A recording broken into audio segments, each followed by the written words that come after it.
Yeah, then all that stuff's got to get shipped. A taco is more than double what it used to be. Gerard, I believe we are live everywhere. This is built back. This is built back better, buddy. A 99-cent taco is now $3. David, did you know how much $20 was in today's money? Do you know the spending equivalency of $20 in today's money? I'm not. Enlighten me, please. It's $200, $198. So if you had $20 in 1960, that's worth $198 today. Christ almighty. That, my friend, is what happens with destructive monetary policy. So are we connected? Are we live? What's going on? There we go. All right, cool. Let's do it. What's up, everybody? It's your boy, Gerard Michaels, here at the studio in lovely free state of Florida. With me today, as always, is my producer extraordinaire, your friend, your favorite, Commie David. Commie David, what's going on? Thank you. Good to be here. Not a communist. Is it Commie David or is it David the Commie? It's just David. I'm not a communist. David the Commie is never here. Never will be, never have been. Don't plan on being one. Well, you are Colombian, is that correct? I am, yeah. And now Colombia is taken over by a communist. Oh, no, I'm sorry. That was Shino Abe, who was a terrorist. And, when he died, NPR said he was a very, what was it, a divisive and controversial leader. The terrorist commie who took over Colombia is, how did they describe it? Going to finally take on the wealth inequity that has plagued the country for years, and after years of struggle has a chance to make real change. Yeah. Like its neighbor, Venezuela. So when he was in the guerrilla, which is just like the Spell that? I'm not. The terrorist group over there, they called him El Cacas. El Cacas, which was because every time he, terminated an enemy, he would shit on their face. No. That's the No. Yeah. Really? That's the president. Really? Yeah. El Cacas. El Cacas, because he would shit on them. President after Poopy. He killed President Poopy. President Grumpy. Well, that's what I heard. Do you remember back in the day when Evita, it's probably before your time, Madonna did a whole thing on the communist dictator and his wife in Argentina. Don't cry for me, Argentina. They love commies. So I'm thinking if he's El Caca, there's an easy way for Amber Heard to make her comeback here. Dude, there you go. As the first lady of Colombia. And shockingly enough, Amber Heard is probably a Colombian 6. Most beautiful women in the world in Colombia. It's unbelievable. True, she is. Please don't sing. Hey, I'll sing if I want to, all right? It's my podcast, and I'll sing if I damn want to. Maybe that's the name of it. It's my podcast, and I'll sing if I want to. Once again, guys, leave comments. We are in our 4th episode now, David, and we still don't have a name. So if you guys could... it's been 4 of these now? If you guys could leave a comment. What are we talking about today, David? All right, so for today's topics, Gerard and company, we have Trump's ex-boo died. Yeah. That's crazy. Yep. Ivanka's mom. That's right, Ivana. Ivana. Very famous for saying, don't get mad, get everything. There you go. Wow. I love that. She died. AOC was attacked. And we're going to... Thoughts and prayers. Waters Schumer. We're going to talk a little bit about your Eva pod, which is awesome. Mm-hmm. Talk about how inflation is 9.1%, which I'm not buying. I'm just kidding. And when did the left stop having fun? Yeah, when did the left stop? I also want to talk about the dust up between the UC Berkeley professor, Miss Bridges. Am I allowed to say Miss, or is that like whatever? A person that you perceive as female. Person I perceive as female, Bridges, and a couple of senators. They got a little contentious with one another on the Hill. So what do you want to start off with first, there, David? Let's talk about. I also want to talk about Elon Musk backing out of Twitter. So yeah. So let's talk about also Elon Musk's dad fucking having a kid with his stepdaughter? Okay, go for it. Oh, well, Elon Musk's dad, Errol Musk, had a kid with his stepdaughter. Back to you, Gerard. I don't have much for that one. I got to be honest. There's an old comedian who ruined his career doing that. Oh, him and his wife. There was Woody Allen and Mia Farrow. Yep. And they have a son who's a famous journalist now, Ronan Farrow. And or I believe that's not Woody Allen's son. I think it's just Mia Farrow's son. And they adopted one of the Asian countries. God forgive me, I forget where it is. But they raise her, they adopt her, they raise her, and then Woody Allen dumps his wife and starts dating and marries his adopted daughter. So now when you say stepdaughter, I'm going to assume, obviously, there's no blood relation here, right? Right, no. So it was him and Musk's mom. Ah, man, you know what? I'm not. Is this recent? No, so it came to light recently. Yeah. But like the kid's older now. It's like it was a secret child. Obviously, man, there's a lot of that. But going I don't know if it's Musk's Vince McMahon mom apparently has one of those. Jerry Jones apparently has one of those. A lot of secret kids going around. Yeah, so I don't know if it's Musk's mom, but I think it's he was married prior, and it's that woman's daughter that he met when she was 18 months old, and now she's a 35-year-old woman. He is in his 70s, I believe, or something like that. Okay, but is that more on Elon Musk's dad, or is that more on the daughter? The dad, 100%. 75 and 35. It's not like she was 16 getting taken advantage. Yeah, but she was groomed. You think so? Yeah, I think so. Yeah, I think so. I would never be like. I mean, obviously, it takes two to tango, but like, well, there's obviously a position of power there with. I came from a strong nuclear family. You come from a broken household. Why don't you tell us how this whole like stepdad like I swear to God, I never heard of stepsister or stepfather or whatever porn until like 2 years ago. Now like all porn is incest porn. It's insane. Well, yeah, exactly. So is this something like that everybody does? You get a step whatever, and you're like, well, you bang it. I gotta bang it. You gotta bang it. Well, here's the article. Elon Musk's 76-year-old dad says he's had another child with his 35-year-old stepdaughter. The only thing we are on Earth for is to reproduce, is a quote from his father, which is, I think, mocking something Elon said. Wow. Yeah. Huh. All right. Well, somebody left a comment. I like Tim Dillon's Otter podcast better. All right. I like Tim Dillon too. What the hell is that supposed to mean? That's not a diss. Like, I like Joe Rogan. Yeah, me too. Joe Rogan's way better than this. Joe Rogan's better. Yeah. It's episode 4, guys. Give us a chance, okay? Give it. Jesus Christ. The internet, man. The internet. I want that duel so bad. You know, if AOC takes my idea to make one mandatory duel a year from the internet, like right there on that guy, I challenge him to a duel, and he has to accept and fight me in a ring. Has to? Has to. Or he doesn't have to, but then he loses all internet privileges for a year. Just 1 year? 1 year. So potentially die. Everybody has one. Everybody gets one duel. Everybody gets one like button. It could be on Twitter, it could be on Instagram, and you get one, and you get to use that button once. And then maybe it doesn't have to be in a ring. Maybe we could just do like the Q-tips, like American Gladiators. You know, the headgear and the giant Q-tips, and just beat each other to death with the giant Q-tips. You ever seen those things? You get one for the entire. Yeah, one for the That'd year. Be great. You get one for the year. Boop. You hit the red button, and then they have 24 hours to either accept or lose all internet privileges, all social media privileges for a year. I love it, man. Write that in. I'm ready. People on the internet have gotten crazy, bro. They got multiple accounts and they run off at the mouth. It's gotten like, this world was a better place when people had to cash the checks that their mouth wrote. Oh yeah. This world was a better place, man.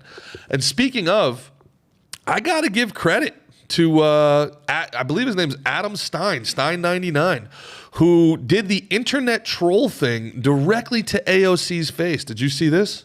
Oh yes. I did. He stands on the Capitol steps and tells AOC, "There's my favorite sexy big booty Latina. There she is. Love you, AOC. You want to kill babies, but I love you anyway, you sexy Latina." And then he did something like super racist. It was like, "You're a hot tamale," or something like that. Yeah, like, that was. It was a super cringy. Like, the dude's super cringy. But there's nothing wrong with what he did. But this is the thing. Like, she can give it all day and can't take it. She's such an elitist. She has zero chill. Because she snapped back at him in the video, right? Yeah, she was like, well, first she comes up and she's like going to say something to him. And then she's like, and then she makes a face. Then she does a video where she was like, I stood there and the Capitol Police did nothing. No way. I swear to God, the video, she's on Instagram and like, because this system doesn't protect us. It doesn't protect us. And the only thing I can do is go on here and tell you guys that it happened. And he was calling me a big booty, a juicy booty, a this and that. And I was like, oh, man. And here I am, a guy who had a viral video for being like, the reason AOC is the way she is because she's the only Latina from the Bronx with no booty. So my biggest problem with what Alex Stein did was, one, it was cringy. And two, she ain't got no booty. Let's not go with the fake news. Let's not do Russian disinformation, steal dossier, fake news here. AOC got no cake. Let's be real. AOC got no cake. All right. And then the whole idea of like the Capitol Police did nothing. What are they supposed to do? What are they going to do? Stop it. This is a woman who every day goes on Twitter, goes on Instagram, tells her millions of idiots who follow her. And they are. If you follow AOC, I'm sorry. You are a moron. You're an idiot. And that's not just you. If you're a MAGA, ultra MAGA person, you're an idiot too. But anybody who takes a politician who's that far to the extreme, if you can't tell that AOC and Trump are the same person, I got nothing for you, man. I got nothing for you. Despots and ideologues, neither. Both of them should be kept as far away from power as possible. All right? But I'd like to see them both on TV. I think AOC would make an incredible host on an MSNBC show. I think Donald Trump should never run for public office again. But that man needs to be on TV every night at 10 o'clock. Yeah. That guy has to, like, they both need their own show, but they also need to let, like, hey, let's let the cooler heads prevail here. Yeah, we got a comment on YouTube from Tarantulas. Says Alex Stein is a liar. Alex Stein. Yeah, about his mom dying from COVID. He's not a good person. So. I never said he's a good person, but also, look, let's stop that though. Like the imperfect messenger stuff should have went out the window with Jose Canseco. And Jose Canseco came out in Sports Illustrated and was like, everybody in baseball's on steroids. And we're like, you know what? Jose Canseco's a liar. He's an asshole. He's a piece of shit. And he ended up being right about everything. So what Alex Stein did is cringy. But this is what AOC, like, she made a mountain out of a molehill. She made this dude famous. Like, how hard would it have been to her? Like, how hard would it have been for her to, like, turn over her shoulder and be like, oh, yeah, you're cool, bro. Yeah, like, I'd give you a chance, dude. Like, yeah, okay. And just clown him. Well, yeah, on. Even that. It's just nothing. Just move on. It's just the dude joking. It's the hypocrisy because she has people going after Brett Kavanaugh. She tweets all the time. Maxine Waters tells people to get in the streets, make them uncomfortable. If you see them see them eating at a restaurant, let them know that they're not wanted there. Chuck Schumer said the same thing. Democrats have done this. Democrats have made it so that their mob can make anybody who disagrees with them uncomfortable. We saw BLM march through cities and attack people who were sitting down in restaurants just for not getting up and like showing deference to the mob. And this woman gets one cringy frat boy catcalling her and she has a meltdown. You know, you're a congresswoman. You know what I'm saying? So, I mean, she can give it and she can't take it. And my biggest fear is for her fiance, that tall, nerdy ginger. Like, if she can give it and not take it, is there a lot of pegging going on there? Is there? Wow. Yeah. Is like, is this guy okay? 4 episodes in, we used the word pegging already. Is this guy okay? Yeah, she's cringy. She's horrible. I don't know why. Like, she's like the queen of the nerds. Like nerdy commie socialists, you know, with blue hair and bad body odor think she's, oh my God, she's so smart and pretty. And here she is. She can't even take one geek without having a meltdown. Oh. Just goes to show you like how small these people really are. They're so small. AOC, be fat one day in your life. Be fat one day in your life, AOC, and see how people treat you. You know, if I had a meltdown on Instagram every single time somebody talked about me being fat, I'd probably have a podcast every Friday. So what are your thoughts? What are your final thoughts on that there, Dave the commie? Not a commie. Dude, I agree with you. Fuck off, AOC, bitchin'. Just fucking Just it's some dude saying some bullshit thing. If that's the person in power that we have that can't take simple fucking joke or whatever the fuck it is and just move on with your day, you got bigger fish to fry. But you're fucking over here making an Instagram video. That's embarrassing. Dude. Yeah, dude. That's embarrassing. It really is. And that also, what kind of example are you setting for like your young followers? Someone's mean to you. You're gonna make a video. Oh, dude, it was even worse. Then feelings. she went inside the Capitol and she was like, "Get me every female and LGBTQ plus reporter. They need to know what happened. They need to know that they're not safe here." Oh, fuck off. So dude. parts. This is what makes Democrats look like Democrat equals pussy now. It does. It does. It's just like you are a walking pussy. Yeah. You are a pussy if you're a Democrat. One more time. You're a pussy. It's like, come on, dude. Have some fucking... have a backbone. Well, there's three things to think about there. Like, one... God, I hate that shit. They can't... They use the word female and woman so interchangeably, whatever it's useful to them or not. Get me every female and LGBTQ plus reporter. Did they walk around the building asking everybody's gender? Did they just assume? Did they know what a woman is all of a sudden when it was advantageous for them? That's number one. Number two is it's not safe for them. Words, somebody catcalling you. This is not a safe. Why do they get to say the most inflammatory things possible? And then they feel like they should be above ridicule. They want to live as publicly as possible. They want to bend all of us to their will, but then they don't want any sort of discourse in the matter. They just want to talk, and they want nobody to talk back. They want to be aggressive, and they want to make it almost illegal for you to return their aggression with aggression, right? And that brings us to Khiara Bridges, forgive me. Canceled probably. Khiara Bridges, for people that don't know, she is a professor at UC Berkeley. No? She is someone with the ability to teach. She is someone who identifies as a... am I even allowed to say she?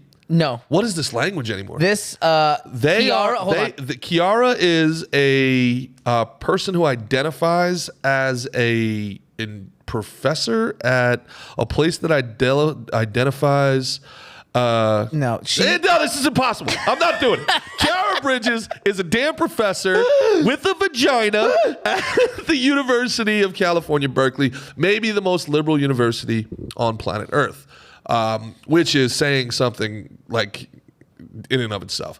And she is testifying on behalf of the Democrats for the impact of Roe v. Wade. She wanted all the smoke. That would be the best way to put it. She decided she was going to come out here and she was going to show these Congress people, these Senate, it was Congress, yeah? Yeah. What for? And refused to answer questions directly. Changed the subject to whatever she determined was the proper narrative. John Cornyn asked her, if she thought that late-term fetuses should have rights. And she replied with, well, I think birthing people should have rights. And John Cornyn said, well, that's not the question. And then she turned to him and said, well, that's a more important question and a question I'm more interested in answering.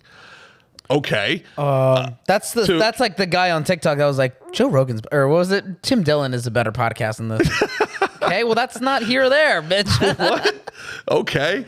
Well, that's not the question. Yeah. Yeah. Okay, I don't care. I'm going to say what I'm going to say. Right. And you're going to just have to deal with it. So about my question, though. So that's when Hawley jumped in and he knew he was going to get the soundbite for his moderates. And he goes, so wait, what is a birthing person? Do you mean to say women? A person with the ability to give birth. Does that refer to women? Yep. And to which she then decided to be like, well, no, because, there are unicorns that can give birth and there are men that are women that can give birth, blah, blah, blah. Yeah, not all women. She goes, not all women can give birth, Mr. Holly. And she opens up her eyes real wide. And she goes, also, cis women, non-cis women transgender men can have babies. Yep. So he goes, so it's not a woman's rights issue. She goes, well, I think we can agree that there's an intersection here. And not only that, but I'd like to point out that your line of questioning is violent against the trans community and blah, blah, blah, blah. Incites violence. Incites violence, yeah. Yeah, the fact that you question whether or not a woman can give birth makes trans people want to kill themselves. It's not the hormones. It's not even that, dude. He just asked her to clarify. He's like, whoa, what did you mean by this? It's not the hormones that doctors give children. It's not the body dysmorphia. It's not any of that. It's the question. So, I mean, again, and the most interesting thing to me about this, David, and you and me live in pretty different circles. You and me live in different, places where the people that we hang out with, the Venn diagram between, and me and you hang out. So I'm not trying to say that we don't, but the Venn diagram between the people I hang out outside of you and the people you hang out outside of me, it's a very, very, very small intersection, right? Very small. So, very small. And I love you, kid. So, and I respect your opinion on this. So the thing is interesting to me, and wow, I'm doing a very PBD question ask here. I'm doing a very 4 minutes to get to the question here. But the thing that I find very interesting is that both sides reported this as owning the other side. Strong black woman of power owns evil white man on transphobia, and it was Senator Hawley calls out insane liberal for nonsensical attack on reality. And the fact of the matter is, well, you know what? Before I give my opinion, let me hear yours, David. Dude, I think we're gonna have similar opinions on this. I think this is such a bad look for that side of the coin, the side that wants to have safe abortions around the nation, which I am. I'm pro. I think a woman should be able to choose, and it doesn't affect really anyone. They have a strong influence, but at the end of the day, I think people see right through that. I think I haven't spoken to any of my friends about this because I'll get canceled, and I want friends. But I'm just kidding about that. But I want to see what the reaction to this. I think most people of my friend group that are left leaning would agree that this is just way too much, and it's just emotional, and it's just like, why are you being crazy? Well, I have being weird. I have a friend of mine who's been very far left for a very long time, and they're having a bit of an existential crisis. Now they feel like the far left is leaving them behind. And she has been an advocate for feminism her whole life. She's worked for what she feels is the improvement of the quality of lives of women. She's worked at nonprofits. She's and she's obviously massive pro-choice, but now she's like, Gerard, I feel like everything that I've ever worked for is now being trampled on because now I'm supposed to take a back seat to another intersection that it's no longer women's rights. They've waited for us to get the ball to the 99-yard line, and they're like, okay, thanks, we'll take it from here. This, I believe, is a horrible look for Democrats. I don't think it's even a remotely good look because they need the moderates to win. The whole idea is that Trump and MAGA is crazy and they're a threat to the world, right? But now you come out and you have people that won't tell you what a woman is. They won't say a woman gives birth. They'll say that questioning them, very asking them to explain themselves is violence. Normal people don't want to hear that stuff. And more importantly, the intersections, One sec, G. Hold on. I'm so sorry to interrupt you. I think we dropped off here. Did we get booted? YouTube boot us for No. Did YouTube give us the boot? No, I think we're actually back up on Right. air. As long as we're up. It just seems like the connection's unstable. All right, yeah. Well, it's interesting. Every time we start talking about sensitive stuff, YouTube connection gets unstable. Nah. Kind of crazy. No, it's not. But just to circle back, I think it's very interesting, man, that, this is the hill they want to die on. But moderates aren't on board with this. The Bill Maher Democrat is not on board with this. The Latino Democrat is not on board with this. They're going to lose them. The Muslim Democrat is 1,000% not on board with this. Did you see Ilhan Omar get booed off the stage in her own city? Yeah. They're not on board with this stuff, man.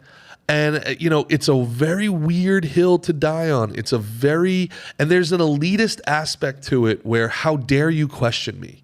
That is such a turnoff to normal everyday Americans. Here we are paying 9%. And it's not 9%. I just bought groceries today. It's twice as expensive to buy groceries now as it was a year ago. It's twice as expensive. And then they say we got food shortages coming. I had to buy a airplane ticket. I was up in New York doing Legion of Skanks. I'm going to be down in Dallas. I travel for work. Airplane tickets are out of control. It's $500 to go from Florida to Dallas. That used to be a $99 flight. So we got to pay all this money. We have to change everything about our world to suit them and ask them a question. And how dare you? How dare you make me explain myself? Making me explain myself is violence. This is the college elitist. This is the university elitist attitude, and it's unsustainable, I think. And the fact that the media went all in on trying to be like, championing her, nah, it was bad. I even saw op-eds in the Atlantic and the Washington Post, two of the most left-leaning publications in America, and they were like, "This is a bad look. This is a bad look. This is a home run." Yeah. Defund capitalism. That's your takeaway from this on TikTok? Who was that? Defund capitalism? That's your takeaway from this? Okay. Tell me you have no idea about what's going on without telling me you have no idea what's going on. Capitalism is the problem here. Okay. Let's talk about that, right?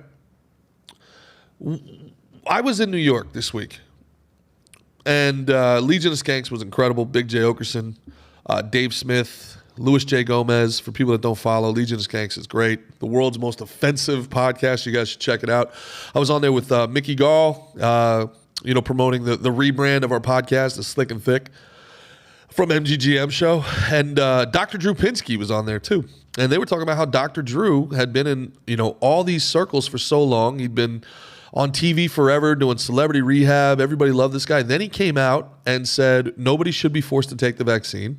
Nobody should be forced to, make medical decisions that they feel uncomfortable with. And they canceled him. Dr. Drew, for everything he's ever done, was kicked off TV. He had to do his own thing. And he was like, man, and he'd always pretty much considered himself a liberal California guy, And he's like, man, when they turn on you, dude. And they get the bully squad out, and when you're out, you're out. And he said there's so many people that reached out to me that were like, man, I agree with you, but I can't say it publicly. And when he said that, he means like celebrities. So they've got these people on lock. And my thing is like, why? Who wants to be a part of this no fun group?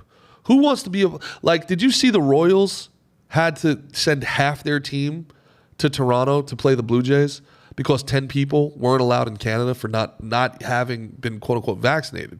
Some of them have been vaccinated, but they're not up to date on their boosters. So Canada won't let them in. Wait, up to date on the booster? Yeah, bro.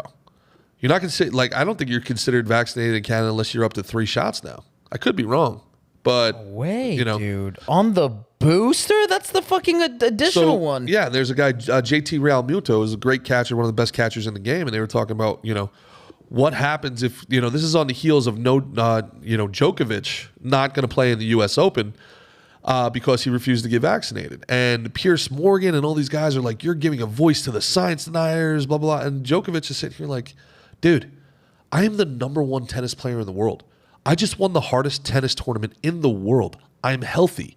I have no risk. Why would I put something in my body that I don't need? There's something really weird about these vax Nazis, man. There's something really weird about these people demanding compliance, and there's something even more nefarious about these countries forcing people to comply with their medical standards that make no sense. Professional athletes are at zero risk. Zero risk. But you're not letting them in, right? Yeah. So Dr. Drew says, hey, do what you feel is best for yourself, and that's a cancelable offense now. That's cancelable. And it got me thinking, again, dude, what happened to the left? Everybody was so mad at Juneteenth. They acted like nobody wanted Juneteenth. We finally got, you know why nobody wanted Juneteenth? Because it sucks. What? It's Juneteenth sucks. What do you mean by that? How could it suck? 4th of July, burgers, barbecue, pool party, fireworks, awesome. St. Patrick's Day, drinking all day, green beer, corned beef and cabbage, awesome. Cinco de Mayo, tacos, margaritas, awesome. Juneteenth, anger, sadness, black squares on Instagram. I disagree with all that. What's Juneteenth? I mean, It's Festivus from Seinfeld. There's an airing of grievances, and there's feats of strength. Like there's no anger on June. there's anger all over the internet. Who's angry? The internet. The internet was angry, and then it was nothing but like Turn off your phone. There's no anger, brother. Well, that's America. That's a great point. Like it's you watch TV, and we're on the brink of a civil war. You go outside, and it's like paradise. It's weird. There's a complete disconnect between our two realities. Exactly. It's like, what are you basing the reality on? Did you go to a Juneteenth barbecue? No, there is no Juneteenth. Was there a barbecue. Juneteenth parade? Well, not that I was invited to. you need more friends of color, David. Maybe, yeah. More friends of color. You genuinely. I mean, yeah, maybe. Like, maybe. Did you get invited to any of these? Because they don't exist. Black people following me, please listen to me and listen to me good. I'm about to mansplain. All right. Oh man, not a white guy telling black people to listen to me. Listen up. Listen up. Okay. All right. You know. Black people. Listen, guys. Take it from a guy who knows. Oh man. Throw a party. It's bad marketing. Everything the far left is doing is shit marketing. Like, no, you guys are throwing the worst parties ever. Like, it's like, come to my party. We're going to sit here and whine about everything nonstop. The 4th of July, everybody's like, what is there to celebrate? We talked about this in the last podcast. Yeah. What is there to celebrate? Who invited this guy? Yeah. Dude, there's burgers, there's beer, there's babes in bikinis, and we're going to shoot off fireworks in the sky at night. What's there to celebrate? You're alive. Have fun. Go on a jet ski. Get a boat. Make Juneteenth what could they do, David? What could they do to make Juneteenth more lively? Black people are a ton of fun. When I was growing up, man, all my black friends, dudes I played football with, basketball with, they were the most fun people on earth. There was a reason why hip hop culture like took over youth culture.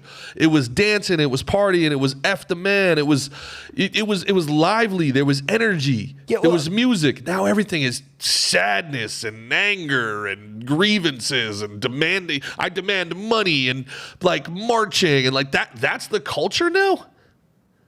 You know why? Because they let the nerdy freaking white people in.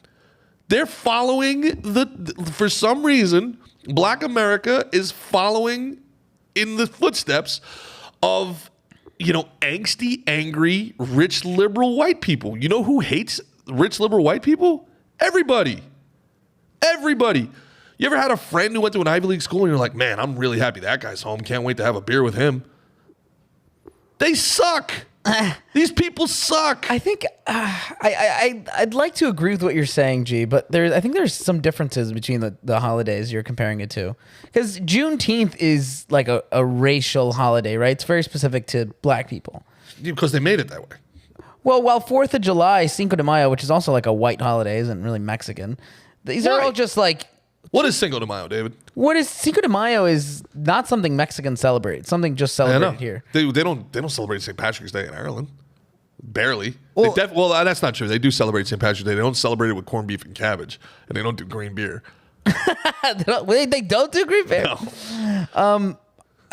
Not every corned beef and cabbage is a Jewish thing for people that don't know. So corned beef and cabbage, just to give you a little, since I always like throwing my Irish heritage into here. When the Irish came over, they were so dirt poor.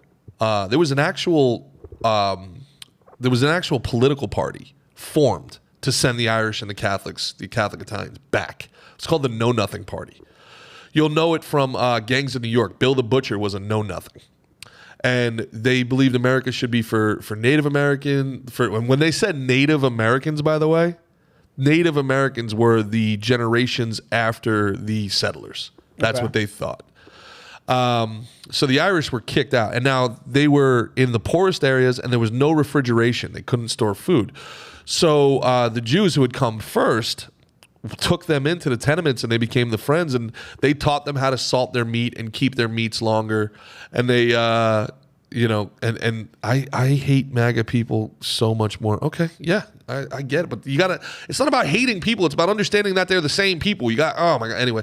So the corned beef and cabbage is about the immigrant coming over here, not having refrigeration and having to eat salted meats to survive. Cabbage was the cheapest thing on earth, and when you you know, the corned beef was just pickled beef.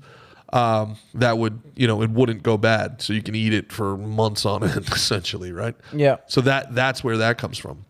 But again, it's a party. So, I mean, it's a celebration of overcoming hardship.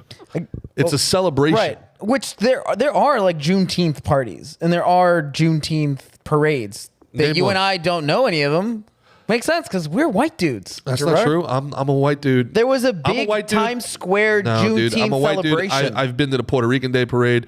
The Portuguese Festival in Newark is one of the best times you can ever have in your freaking life. Hold on. San Gennaro in New York, San Gennaro in Brooklyn and Jersey.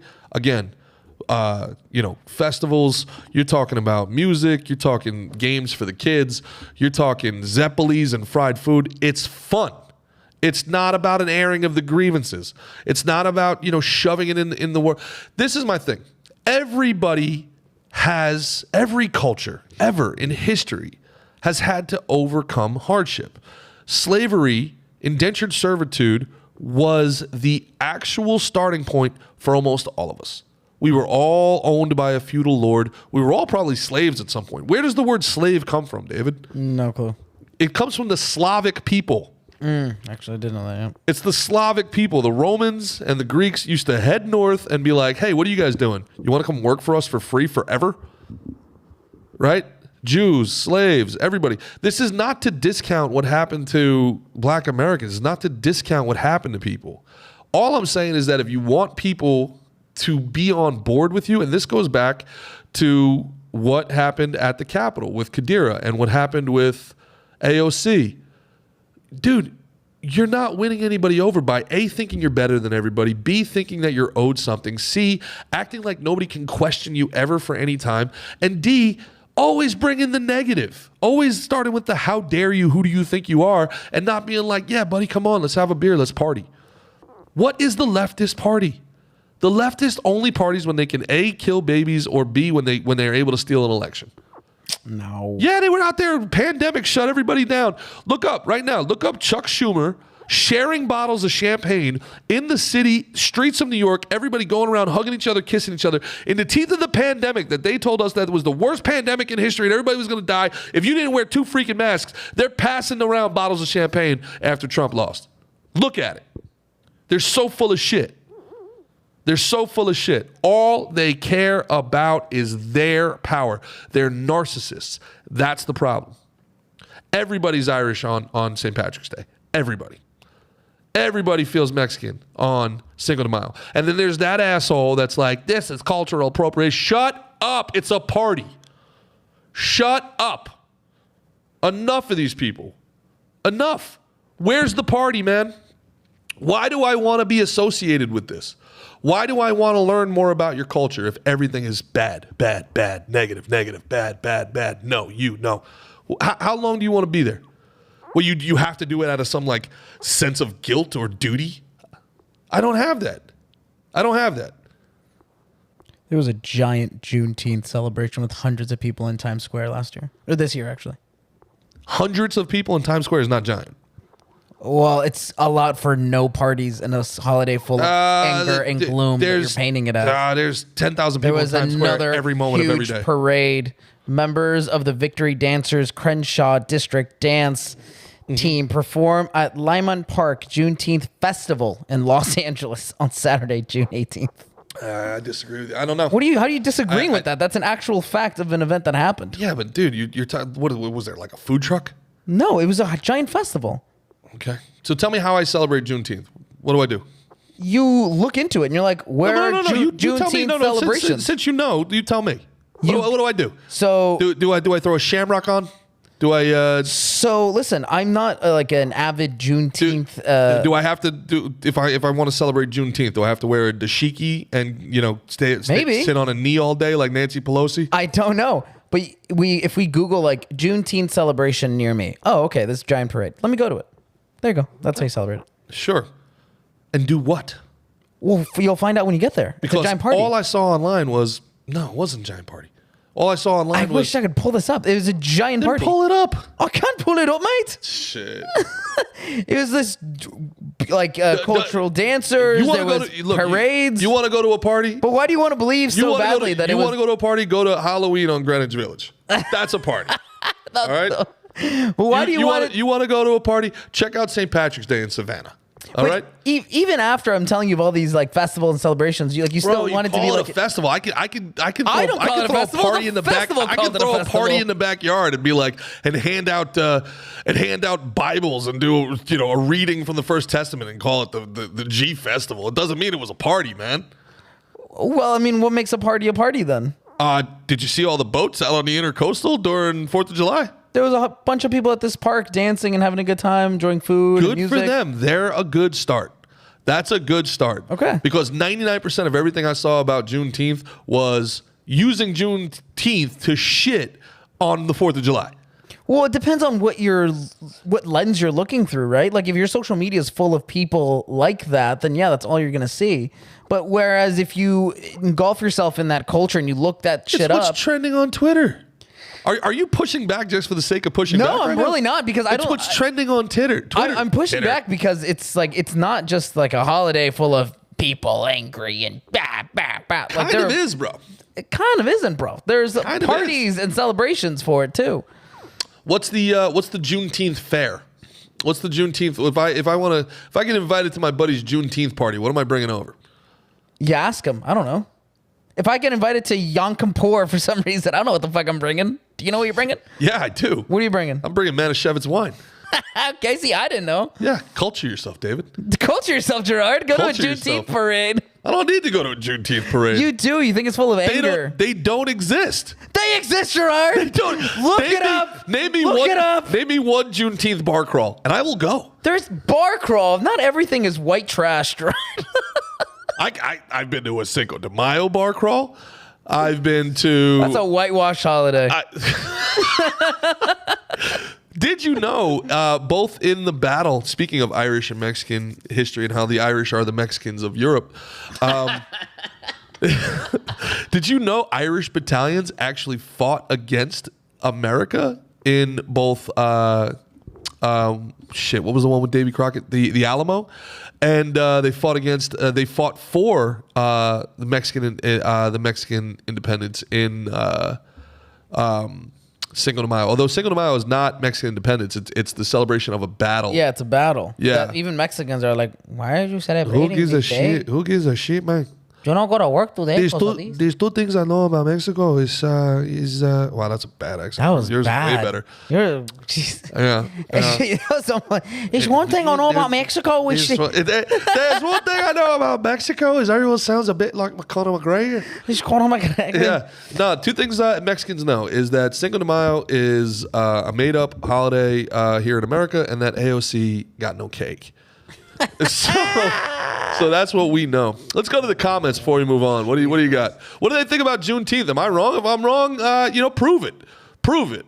Because everything left is always sad, no party. Why are you telling jokes? Like they kicked Schultz's special off Netflix. He won't say the name Netflix, but everybody knows it was Netflix. Hey, Daryl Hamill, he's like, who organized those festivals? I don't know if he's making like a reference to World Health Organization, but there's exclamation points. Who organized them? I don't know. Yeah, probably a black guy. The World Economic Forum. Yeah, the World Economic Forum organized the Juneteenth. These festivals will be very good. You will enjoy them. It's mandatory to have fun. Mandatory fun. I'm gonna send you this video, dude. Dude, there are so many parties. Bro, do you know what have you ever been to a black birthday party? You ever been to a strip club with a black guy? Never been to a strip That's club. what Juneteenth should be. If you go to, Gerard. no, I'm being dead serious. Why does everything have to be like? If you've ever gone to a strip club sex, with a white, drugs, and rock and roll? Because why wouldn't it be? One and two, if you've ever gone to a strip club with a white guy, it's like the worst time you've ever had in your life. It's like very boring. It's very proper. It's like, here, madam, I'm sorry. Thank you for your effort. Here's take 1 pence. Take 1 pence. You go to a strip club with a black guy. It's the most fun you'll ever have. In your Why? life. Oh, dude, they just know how to party, man. There's just What do you mean they? Is that? Am I not allowed to say that? I don't know. What are the rules, man? I don't know what the rules are. I don't know. Eva, what are the rules of the game? Yeah, it's the most fun you'll ever have in your life. You know, you go to, dude, they celebrate birthday parties like it's the end of the world. It's incredible. Every black girl's birthday party is like New Year's last Eve. one they'll have. It's New Year's Eve. And they got a whole month. It's crazy. Like, it's my birthday, and they like, bro, they do it up. Like, do that for Juneteenth. Nobody's not going to want to come to that party. Everybody's going to want to go to that party. Everybody's going to want to learn There were a about lot whatever of it is. people at these parades and at this There's a festival. lot of people at the marches that don't make them fun. Gerard, people were drinking. They were doing everything you're saying at these festivals. Okay. You know what? He just doesn't want Okay, to. I'll concede that Juneteenth is a fucking laugh riot, David. Yeah. Some people were angry on Twitter. I can't wait for June 19th next year and all the fun that it's going to bring. June 18th. Is it really 18th? Yeah. I thought it was 19th. Is it June 18th? Actually, I don't know. Oh, could it be hilarious if you were like, you know, would it be wrong?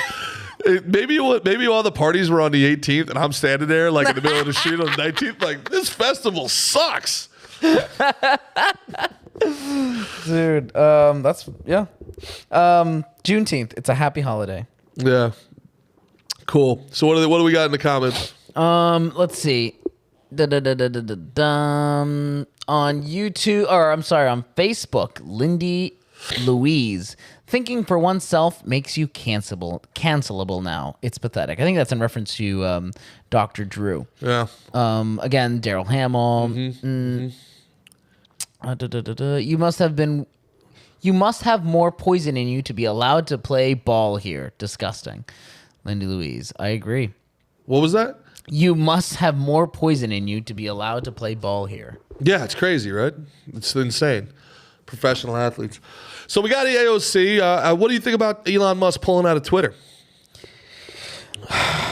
Well, kind of a letdown. I was excited to see what Twitter would be like with Elon Musk at the helm. I agree.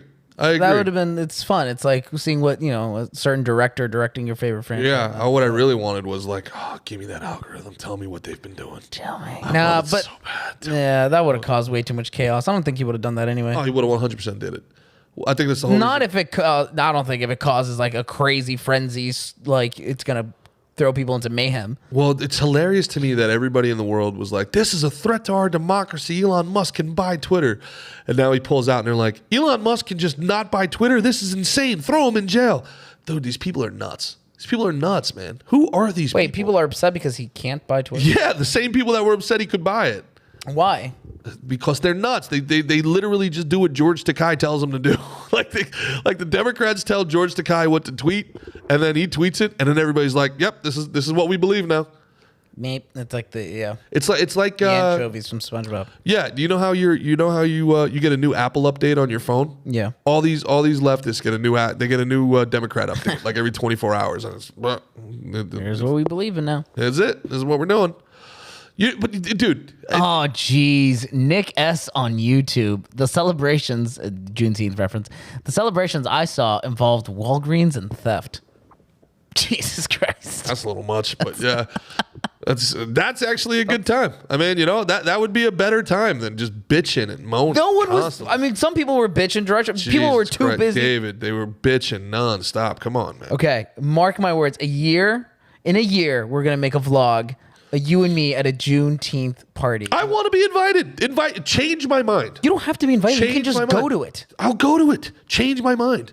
We have to wait a year. It's only one Change year. my mind, bro. I'm happy. I'm happy to have my mind changed on this. But don't act like I'm a white trash guy and all I want is my PBRs. Have you been to a Puerto Rican Day parade, David? Puerto Rican Day? Yes. No, I'm It's Colombian. awesome. It's the most awesome thing you'll ever do. The Portuguese festival in Newark, insane. All right. St. Patrick's Day. Like, why do we need a reason? Did you get to, like, invited to any of these, or did you just kind of stumble upon them? Well, I got invited to the Puerto Rican Day Parade, buddy. What does that mean? And you know what? What? She was a big booty Latina. Oh, are you? She was thick. You were banging AOC back in the day? Would you bang AOC? Sure. I'd take it down. For the story. I'd take it down for sure. Yeah. I'm not so sure about the whole she doesn't, she gives it, but she doesn't take it thing. Would you get pegged by AOC? I feel like this country's getting pegged by AOC.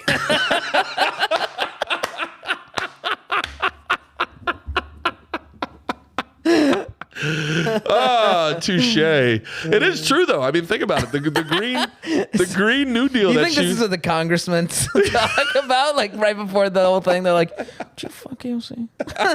100%. 100. These people are deviants. Hunter Biden. Did you see his stuff? Yeah. Did you see the stuff that 4chan got? Actually, no. What'd they get? Oh my god. Oh my god. Oh this my God. dude is this guy. How is he so bad with technology? Why is he always getting caught in something? Dude, he's on grams of crack at all times. God damn it, Hunter. He's on dude, he never wears a t-shirt. He's always sweating. He's on grams of crack cocaine. Joe Biden is the dad from the Dewey Cox story. He's like the wrong son dad.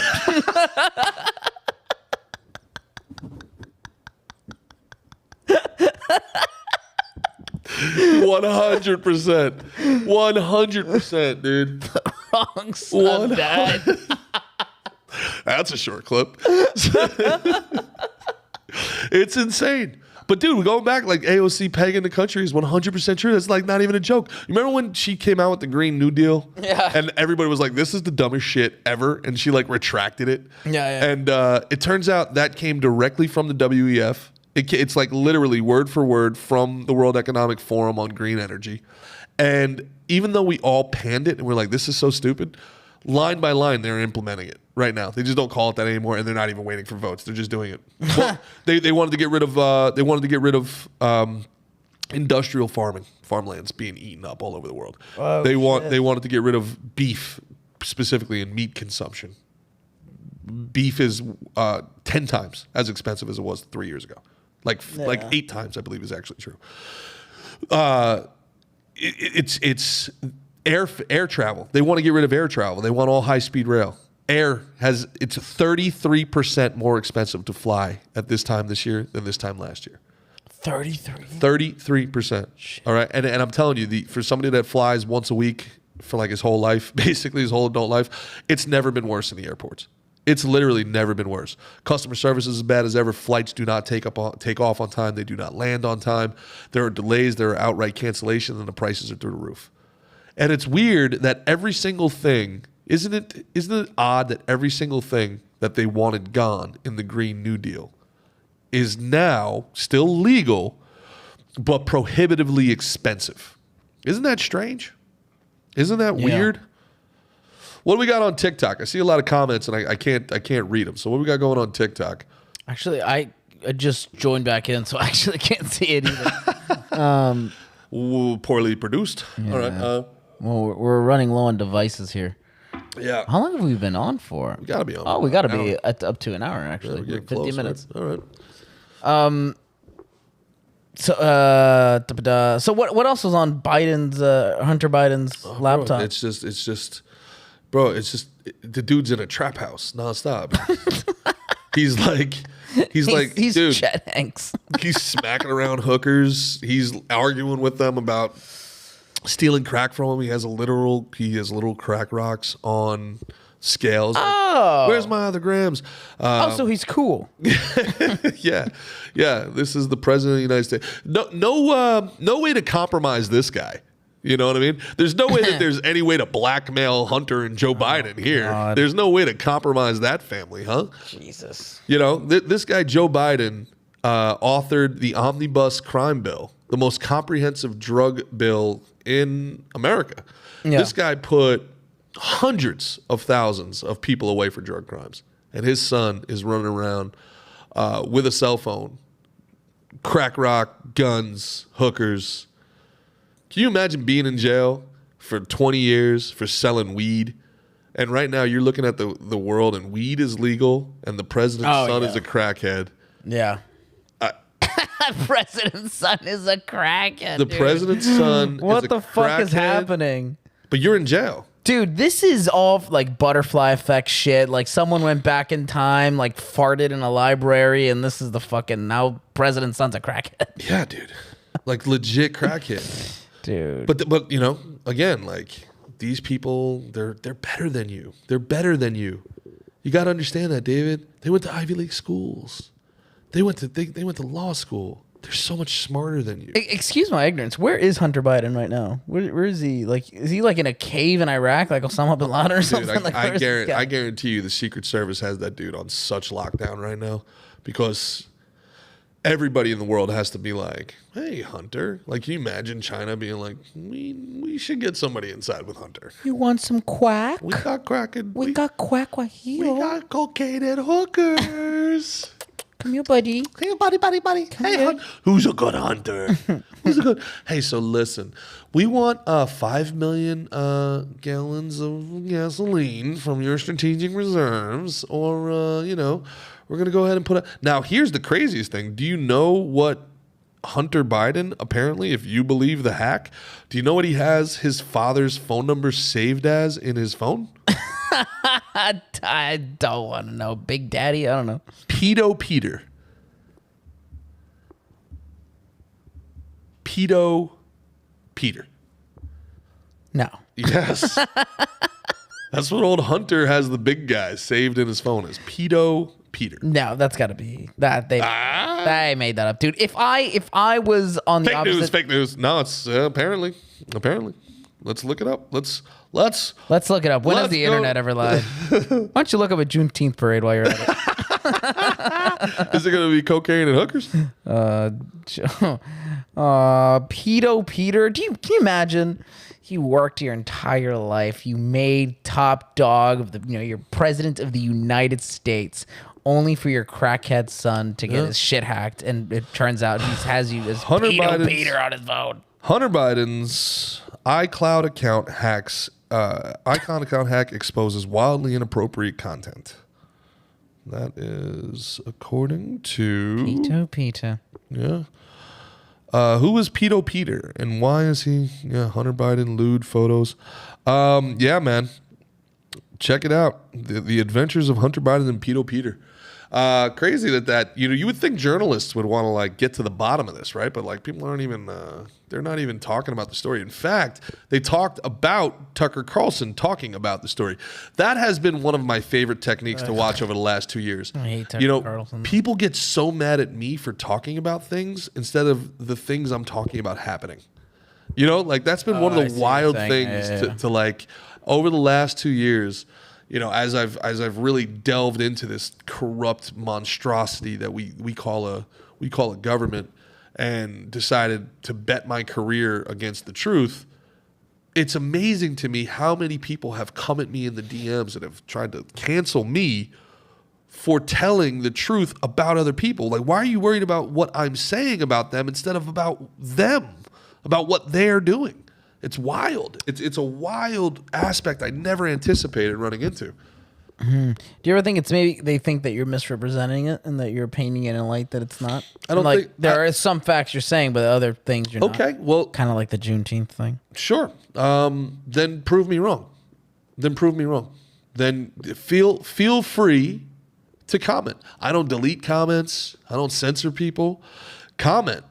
Have the conversation. Right now in the comments, whatever you're saying, David's reading them. Yeah. Like you can comment. Tell me I'm wrong, right? But don't tell me I'm wrong because your propaganda mill says otherwise, right? Have the wherewithal and have the will and the maturity to question your own worldview, right? Yeah. And if I'm wrong, I'm wrong. But Juneteenth ain't a party, so I ain't wrong. Yeah, it's not a party you've been invited to. Sure. Okay. And you went to a lot of Juneteenth parties? No, but I did one because they don't exist. No, they don't I exist. did one Google search and fucking 1,000 of them came up. Would you have to Google search a St. Patrick's Day? Would you have to Google search a St. Patrick's Day bar crawl? Or you just no, you don't have to Google search the white holiday. This guy. The white holiday. You know, Irish people have only been white for about 50 years. You know that, right? Okay. The 50-year-old white holiday. Feel better? Yeah, sure. Is Valentine's Day? Is Valentine's Day a love? Love has no color. What's more fun, Valentine's Day or Juneteenth? Juneteenth. What's more fun about Juneteenth than Valentine's Day? I was gonna make a bad joke. Go ahead. No, it's go. No, I can't. It's my alma mater. I can't make that joke. Why? I can't make that. Parkland? Yeah. Was there a shooting on Valentine's Day? Yeah, the shooting was on Valentine's Day. Oof. So what's cooler? That's Juneteenth. brutal. You know, man. I'm sorry. You went to Parkland? Yeah, I went to Marjorie Stubborn Necklace. Yeah. Oh, that's crazy, man. Yeah. Well, I mean, that nothing happened. That shooting is so tragic. It's so tragic. Can you imagine going to school but also at the same time, I've listened to David Hogg talk for the last 10 years, and I don't know. I kind of get it.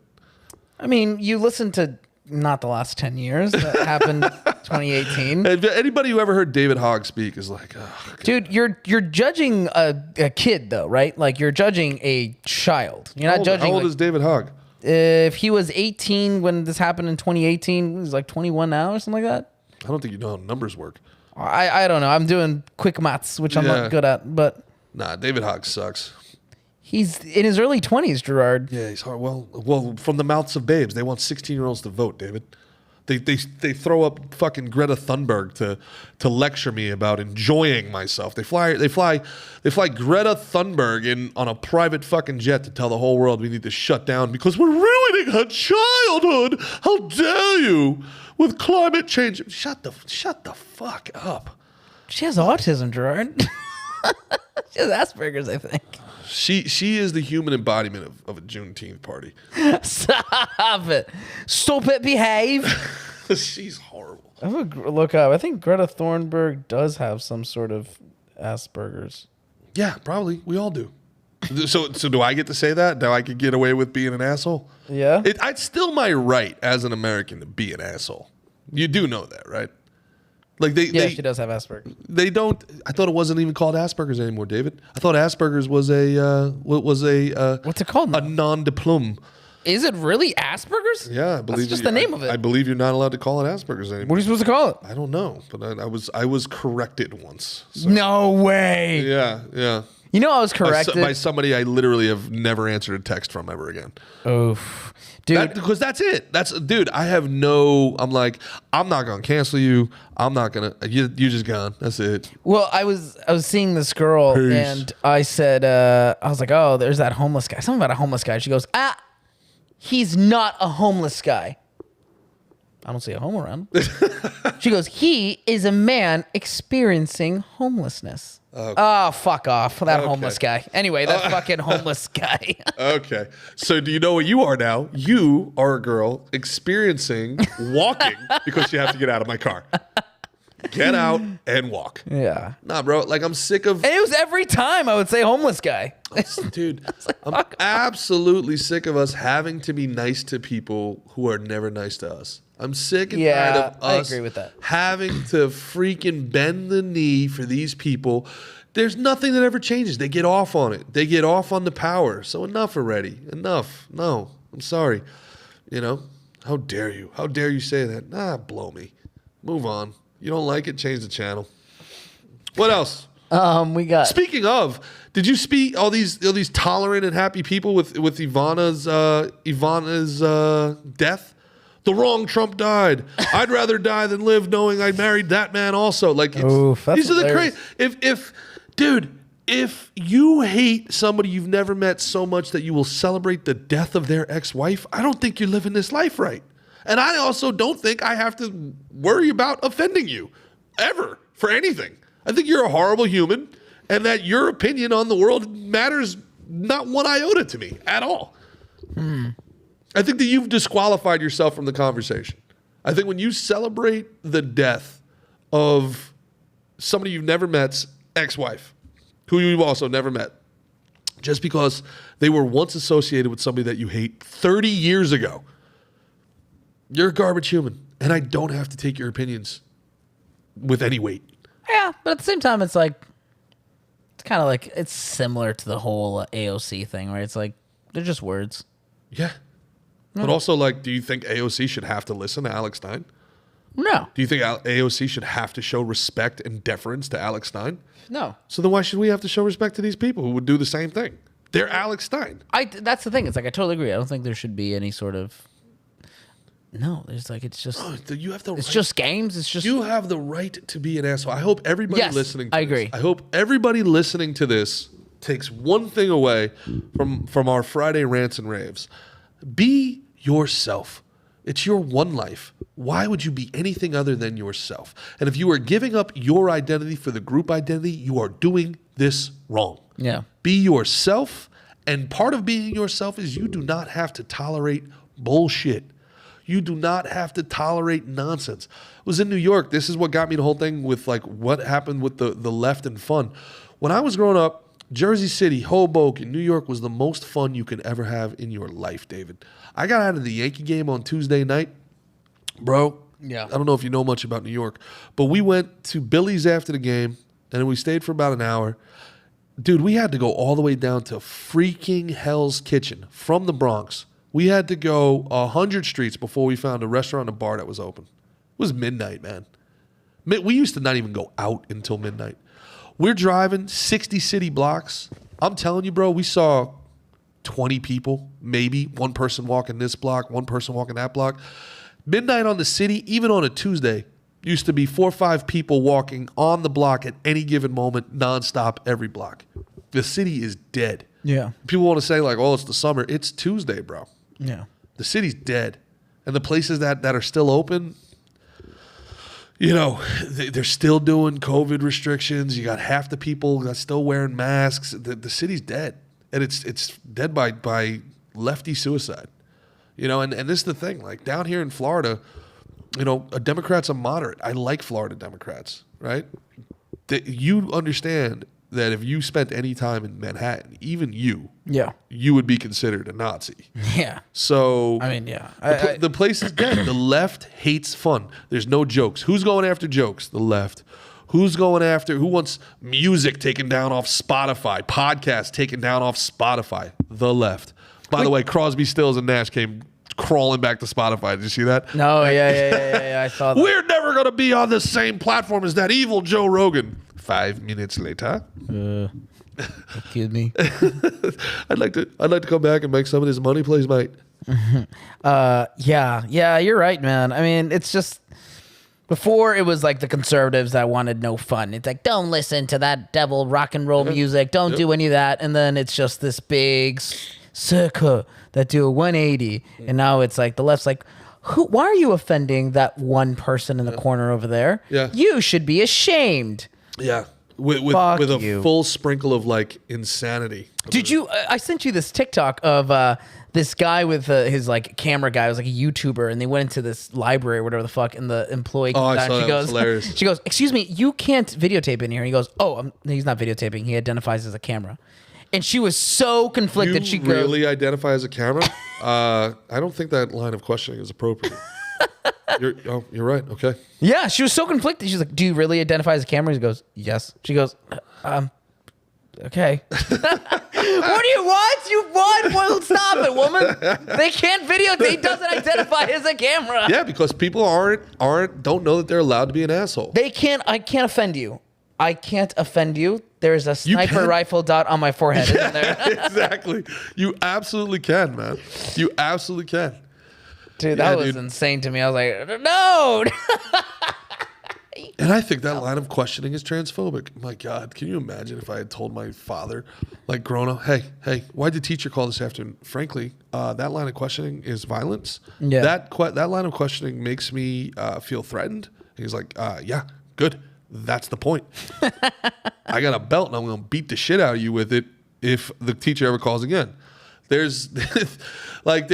When did we start letting we talked about Greta Thunberg and he's just a kid, David Hogg. And it's like, dude, when I was growing up, back in my day, when I was growing up, old man Gerard, they would tell the kids to shut up. The adults are speaking. Yeah. Now they tell the adults to quiet down and listen.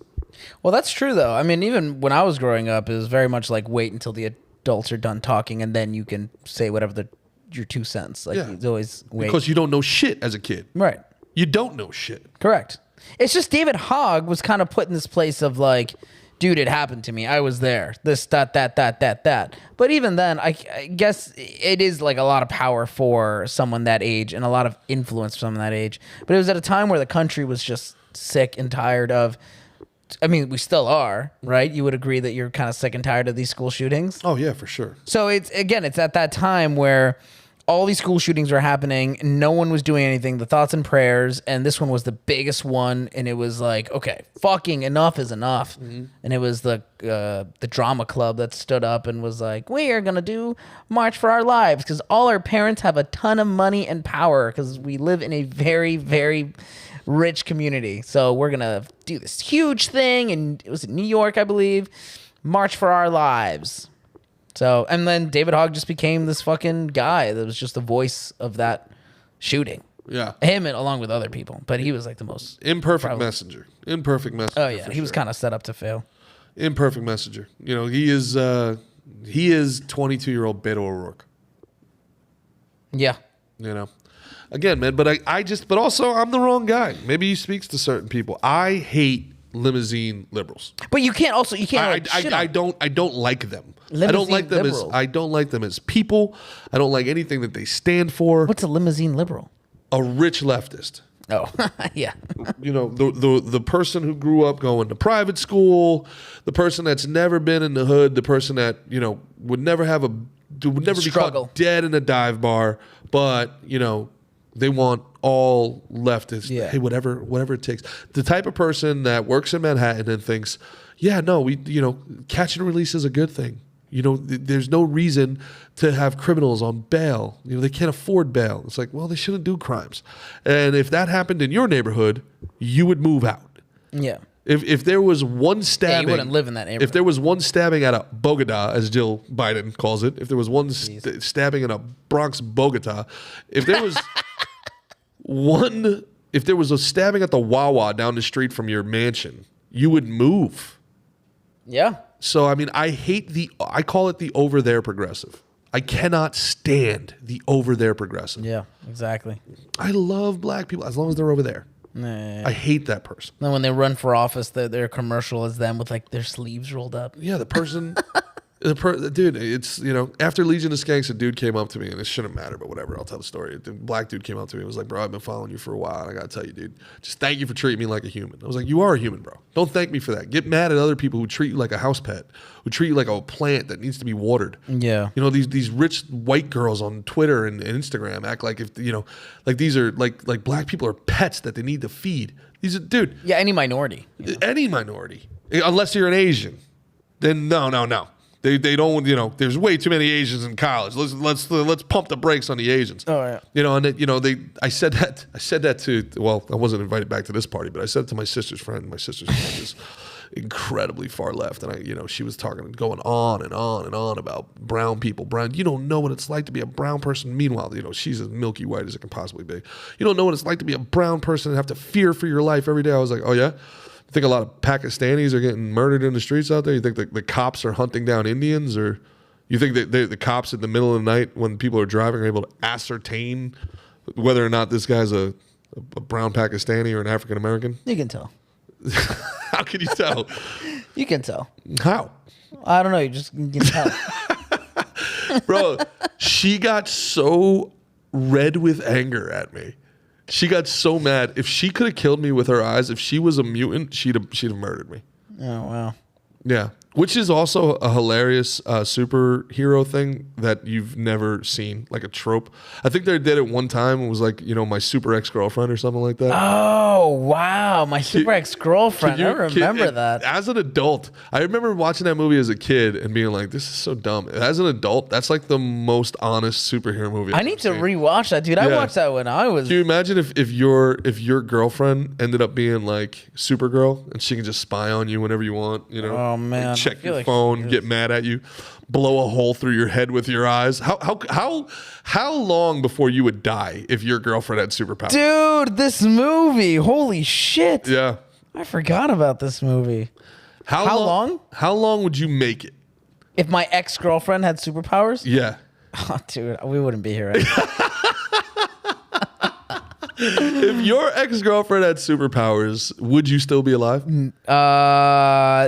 Yes, I would. Really? Yes, I would be alive, but I'd be like, we would be in her shelter, like her under, like her bunker beneath, like right at the center of the universe. If your girl right now had superpowers, would you be alive? My girlfriend right now? Yes. Yeah, again, but I would be alive, but like as a hostage. Hans, Booby, Yeah, I'm like- your white knight. Yeah, like I'd be tied with rope Yeah. to like the dining room table and be like, yes, honey. You'd be a minion. You'd be like, wait, you don't need to kill me. There's many things I can do for you. Yeah, exactly. Oh, man. Yeah, what about you? How long would you be Oh, alive? dead. I'd be dead before they were my ex. If your ex, if anybody's ex had superpowers, I'd be dead. From a dinner conversation Yeah. where I pressed them on their politics. Like, Yeah. You- Well, actually, yeah, my ex-girlfriend, you would be dead. dead. Deader than dead. Yeah. Why, Gerard? Why do people want to hurt you? Because I think it's okay to be an asshole. Yeah, that's true. Yeah.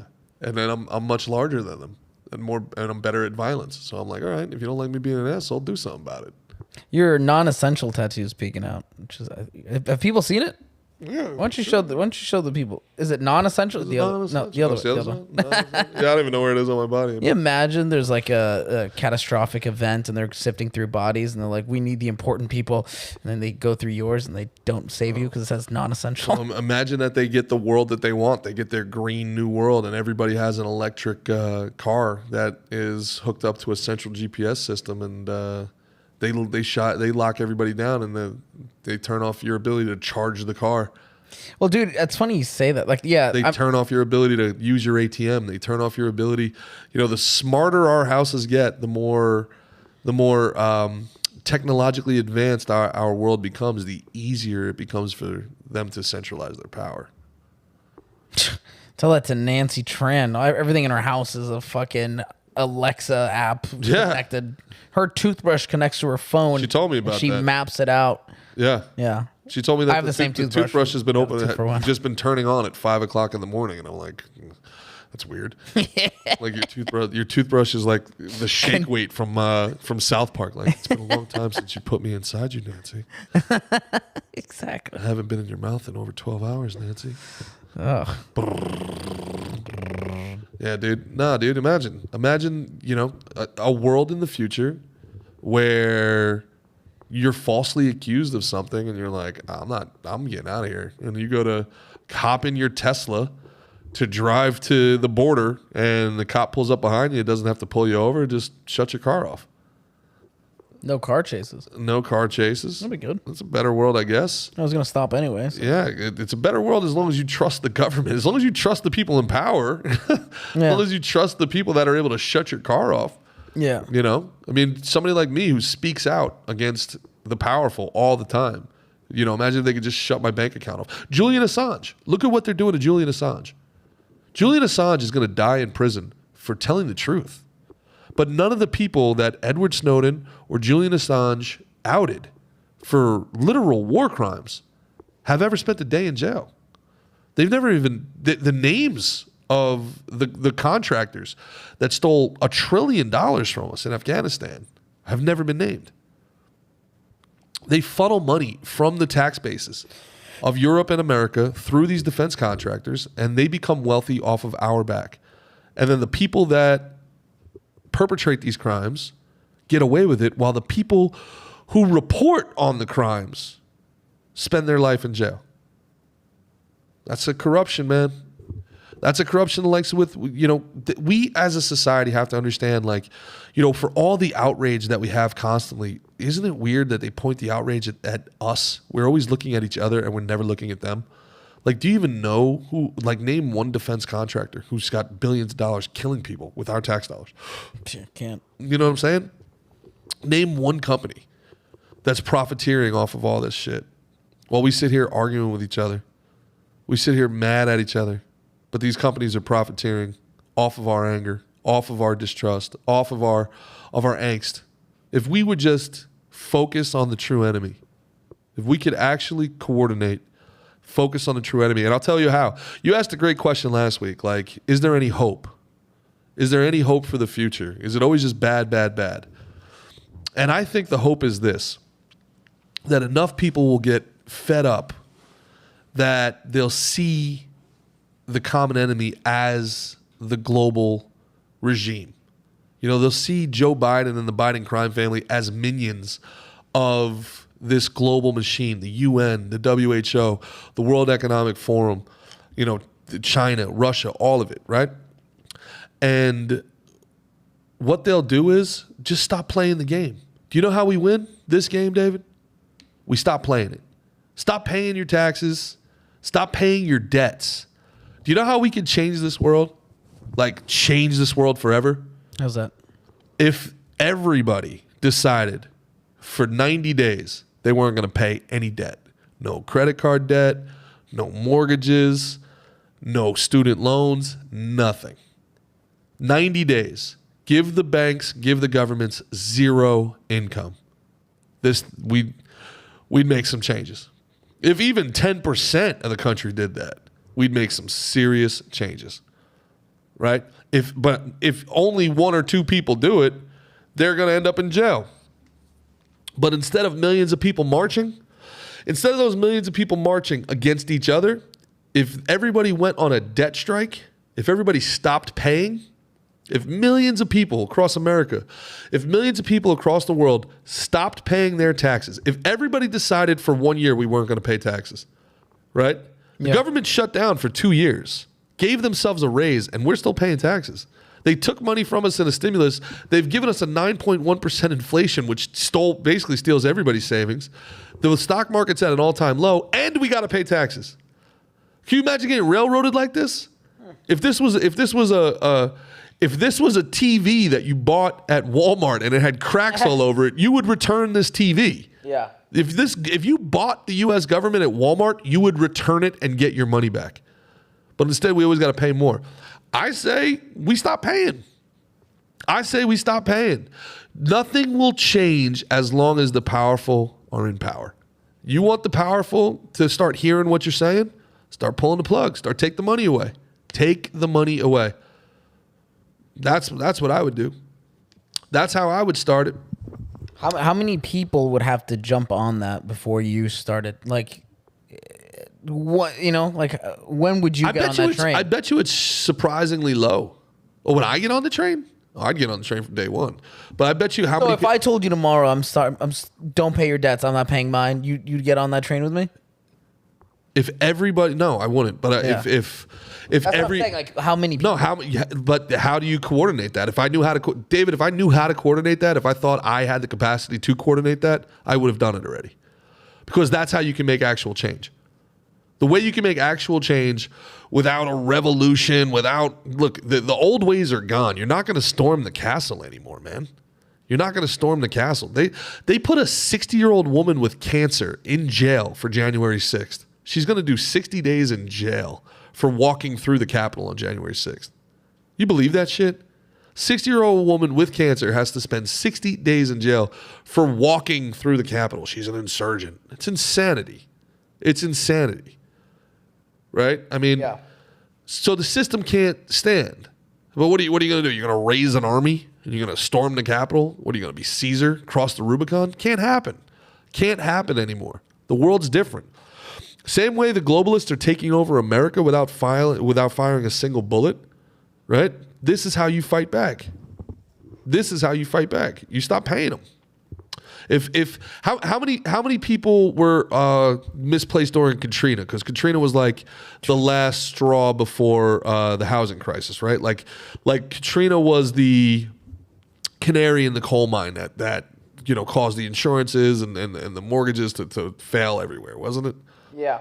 So, I mean, how many people were displaced from Katrina? I'm looking it up. Da, da, da, no dead air. Yeah. Looking it up. 1 million people. Katrina is the costliest U.S. hurricane in history. So if 1 million people, if you can get 1/300th of the United States, all right? Well, if half the country doesn't have debt to begin with, right? Because half the country's young, let's say. So if you can get 1 million of the 150 million adults in America to agree for 90 days, they're not going to pay their student loans, they're not going to pay their mortgages, they're not going to pay their credit card debts. You could bankrupt every bank in America, I bet. Oh, for sure. Oh, wow, yeah. I bet you could absolutely force every single bank in America to come back to the table and negotiate. With 1 million people. 1 million people who would all refuse to pay their debts for 90 days. I bet you can make the system come to the table and have a conversation with you. I bet you can make politicians answer you. I mean, you had millions of people marching. Like, you know, when you look at Black Lives Matter, when you look at, you know, the Occupy Wall Street, you look at all these people that were occupied and motivated. In my mind, the problem with Black Lives Matter, outside of the overt corruption of Black Lives Matter, but, you know, the pink hats and the you know, Occupy Wall Street people, and let's go back to the Tea Party people before that, which was right-leaning. There was no real objective, right? They just are a bunch of people that got together because they're angry that, you know, shit's not going right. And a lot of their instincts are correct. And like, dude, what's happening is wrong. The system is corrupt. But they have no clear objective, right? Like, what's the objective of Black Lives Matter? To, you know, raise awareness to this issue that black people are being... Sure. That's what they do. But I mean, like, okay, how do we know when they've done their job? Like, what was the objective of Occupy Wall Street? What was the objective of the Tea Party? And look, I hate Black Lives Matter, but I think that whole movement, there is no end, right? There's no objective. It's like saying, like, when is the end for the awareness of breast cancer? Everyone's aware of breast cancer. Well, we talked about that. If the Democratic Party actually ever wanted to get rid of racism, they could. They don't want to do it because they run on it. The same way that they could have codified Roe v. Wade anytime they wanted, but they need it. They need to have the boogeyman to run on it. They need to have the boogeyman to be like, you know, I mean, here you are in cities that are 50 years, nothing but Democrat ran, and you're having people go out there and be like, Republicans are racist. It's like, yeah, well, there's not a single Republican left in Detroit. So who are you really mad at? Yeah. Like, you know, so, you know, that to me is foolish, right? But I'm just saying, it's an antiquated model. If you got a couple of million people together and said, here we go, 90 days, not paying the debts.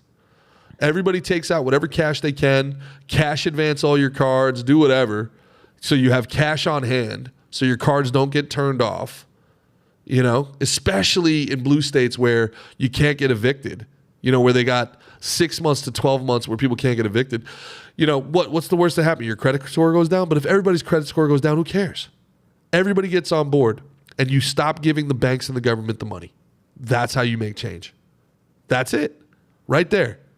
You want student loan forgiveness? Stop paying. David, what do they do? What did Donald Trump do? How many times has Donald Trump gone bankrupt? How many times has he used bankruptcy as a tool to force his creditors to give him a better deal? Yeah. It's a tool. He's got more bankruptcies than dead ex-wives. Sorry, is that too soon? Well, don't act like you give a shit. Oh, do you have the right to be an asshole? I don't give a shit, but that was callous. That was. Usually, people have more. What do you think? There's more. Do you think that there's more Donald Trump bankruptcies or women who have dunked in the WNBA? Go back. I still can't believe that stat. More men have walked on the moon than women have dunked in the WNBA? There has to... Come on. That can't be real. Women can dunk. They're tall-ass women. They can dunk. Why aren't... You don't even watch WNBA. How would you know? WNBA is the Juneteenth of professional sports. It's just so much I bet it's fucking awesome, but I've never watched it. It's so much whining and complaining and no fun. No, Juneteenth is lit, dude. You just haven't been invited. Did Simon invite you to Juneteenth? That's kind of fucked. Do you know why? Because it doesn't exist. Simon's a fun guy. Who has more fun than Simon? What did Simon do for Juneteenth? Simon, if you're watching this, which you're not. Simon is not watching this. Dude, come on, man. Yeah. Juneteenth. I don't even know where we left. You got me bamboozled. Bro, I'm telling you right now, bro. I'm telling you. Take it from them. Take it from them. You know, the ultra wealthy use bankruptcy as a credit transaction. They use it as a tool to get a better deal for themselves. And we, the American people, should bankrupt our banks, and we should bankrupt our government. Or we shouldn't. We should show them that we're willing to. Yeah. We should show them that we know how to and that we're organized enough to. And if we can show them that we have the power and the organization and the will to, no money. No. You know what they love more than anything? These greedy, they love money, David, my God. AOC, for all of her bluster, she sells thrift store looking sweaters for $60 to millions of people. She loves money. Does she actually? Yeah. You ever seen her tax the rich merch line? No. Dude, she's made millions of dollars for somebody that hates capitalism. She's got the most successful Etsy shop in DC. No, but it all goes to a cause, obviously. Yeah, the cause is her. No, but does she? The cause is the AOC likes Versace. Money, please. Stop it. But does she say that this is money, please? Money, please. Money. But does she say it's for a cause, or does she just flat out? It's how she runs her campaign, and the way she spins that is, I don't take any donations from corporations or blah blah blah blah blah. But she gets paid to speak at these places. She's full of it. The point I'm trying to make is, tax the rich. I'm looking it up. She is the rich now. But then you ask her if you're the rich. She goes, oh my God, there's people so much more rich than me. It's like, oh, so you know who the rich is. The problem is the people who got more money than you. That's fine. Bro, I'm telling you. There's a shirt here that says drink water and don't be racist. $60? How much? $27. $27. Now there is a really cool hoodie. Now here's the best. Go to buy it and tell me what the two options for gender are. Oh fuck. Okay, let me see. I'm gonna go to this hoodie that I would actually buy. This hoodie is the Green New Deal hoodie. We can actually get a zoom in here. Pardon my lack of. I'm zooming in on your art. TikTok has no idea what's going on. Right. TikTok's like, what's happening over there? All I hear is an echo. This is the hoodie. It's actually pretty sick. I would buy this. This is a Publix hoodie I would buy. And it's $65. Yeah. Made in Taiwan. No, made in the USA. Hey. Union printed. Of course. 80% cotton, 20% African American, 20% polyester. Unisex fit. Do you get mad at me in Juneteenth and you just made a racism picking cotton joke? I did not make a cotton picking joke. I said 80% cotton. Yeah, that wasn't the. It was a thing at like now I know 20%. Now I know why you have yet to be invited. If there was ever a podcast to say make a mistake like that on, it's this one. Honestly, yeah, it was actually probably Legion of Skanks on Monday, but I'm happy to be in there too. But now I also know why you've never been invited to a Juneteenth party, David. Yeah, that was a bad choice of words. Wow, this is how people get canceled. I'm glad your audience doesn't give a shit about that. That's all right. You're Latino and you're trans, so you'll be fine. I'm Latino and I'm trans. Size chart is it says body positivity. Okay. That's all it says. I'm just kidding. It gives you small to 3X large. Gerard, would you wear it if I got you an AOC shirt? What if it's really Would I wear it? No. Would I use it? Yes. Oh God. Jesus Christ.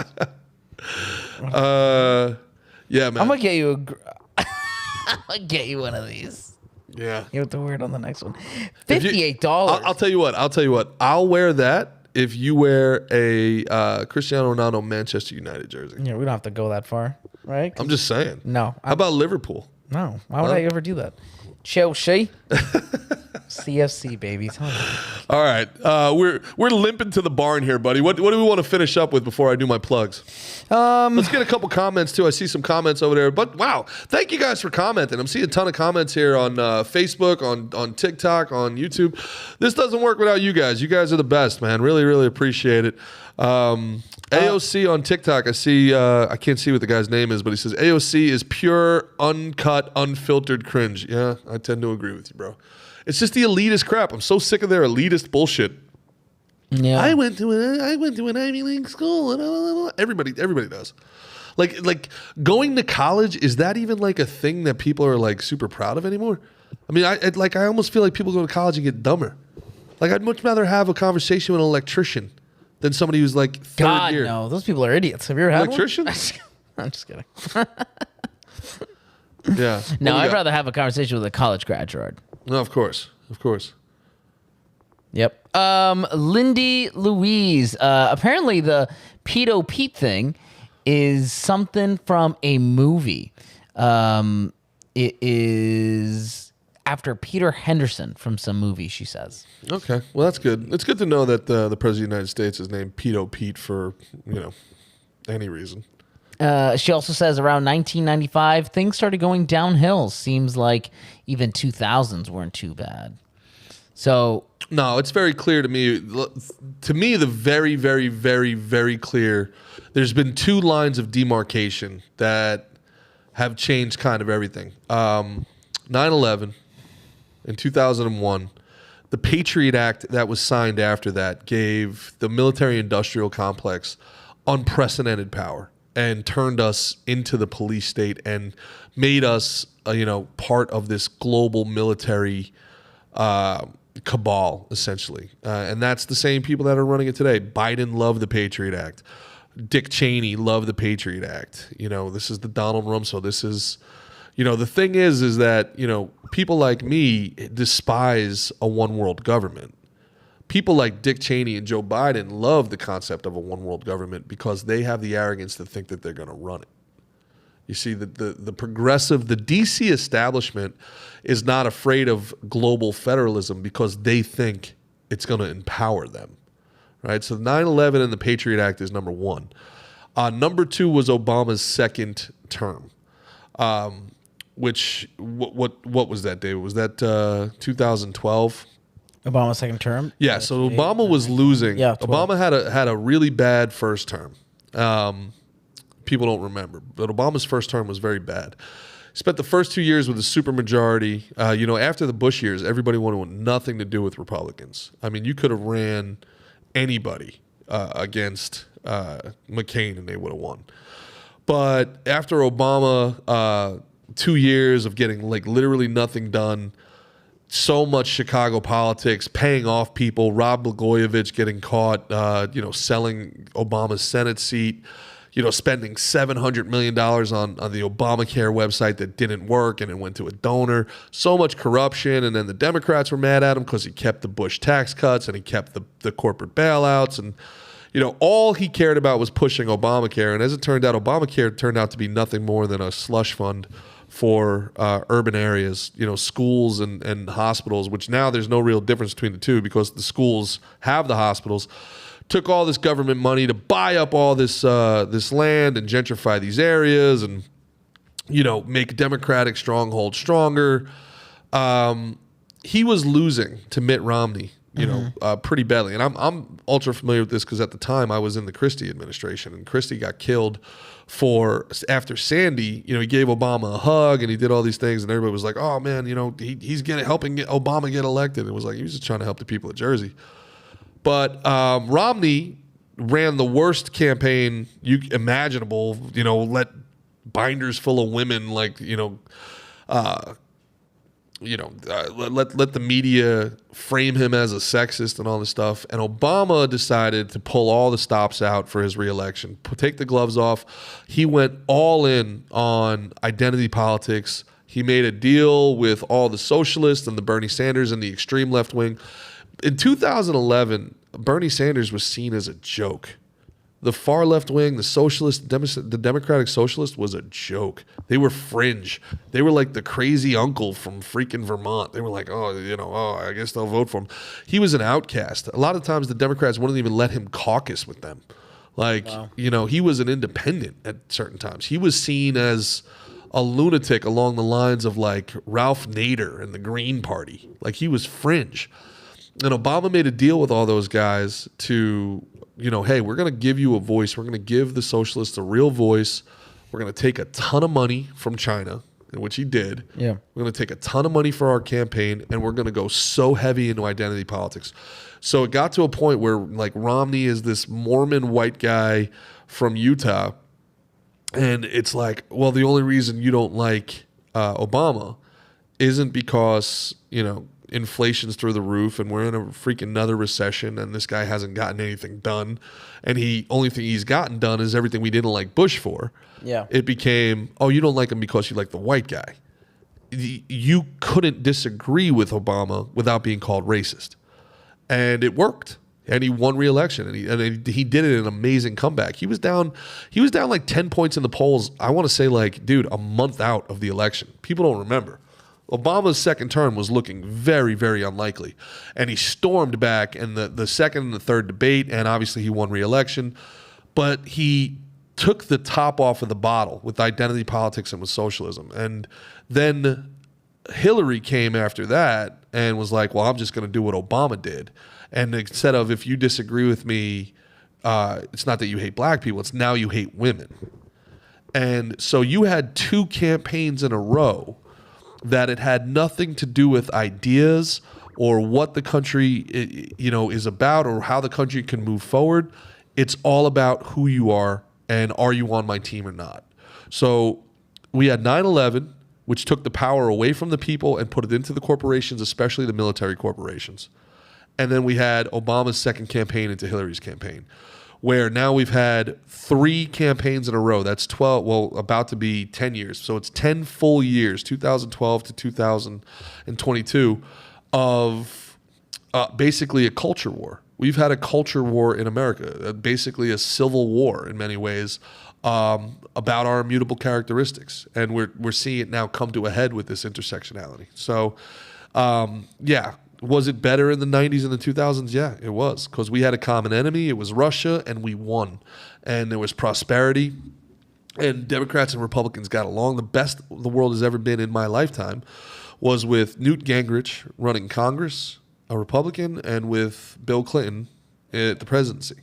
We had a surplus, bro. We had a surplus in this country. Now we're running on on $9 trillion worth of debt. How many years later is that? 25 years later? So, yeah, that's what happened. I mean, you're literally yawning, but I mean, that's what happened. It was 9/11. No, I was yelling. My mic was off. Yeah, it was 9/11 was the first major cataclysm, and Obama's second election was the social cataclysm. So, the what changed our government for the worst was the Patriot Act. And what changed our culture for the worst was Obama's re-election campaign. That's the world as I see it. Oof. Big statement to go out on. I'm just going to cut the stream. All right. Awesome. So on that note, do we have any last comments before I do my plugs here? Not as of right now. Go ahead. All right, guys. So we're doing this every Friday. Next Friday, I'm going to be solo dolo doing this without David, as I'll be live in Nashville, but I may have very, very, very special surprise guests I'm excited about doing. So next Friday, 3 o'clock, I will be live from Nashville. Sunday, you can see me in Dallas with Caroline Miljavik. Next week on Thursday and Friday, you can see me in Nashville at Zany's. On Saturday, you can see me at the Funny Bone. No, I'm sorry, Helium in Indianapolis, and then at the Rosemont Theater in Chicago on Sunday. So really, really big shows coming up. Please follow me on Instagram, subscribe on YouTube, and check out Slick and Thick is coming out on Mondays. I'm doing Fridays. Whole lot of content for you guys. There's a short clip up every day. Want to give a big shout out to my man over there, David the Commie, who's producing and editing a lot of this footage. So, I mean, he's doing a phenomenal job. Please follow Detective Dullite and hire him for all your production needs. I am Gerard Michaels, and I think, guys, this world is going to end up a better place than we left it. Do not give up hope, but do not keep your head in the sand either, all right? And the number one thing that we can do to make it a better place is have fun. Have fun. You want to sell your worldview? Make it a good time to be around you. Smile, laugh, help people, all right? You think your worldview is the right worldview? Make it accessible. Make it the most fun to be around. All right? Enough of the judgment, enough of trying to control other people, enough of judging other people, right? Let everybody come as they may, accept them for who they are, have a beer with them, have a laugh with them, and you'll realize you got more in common than you got apart. All right? On that note, I'm going to call it. Dave for David the Commie, I'm Gerard Michaels, and this is the As Yet Unnamed podcast. Peace. Not a commie.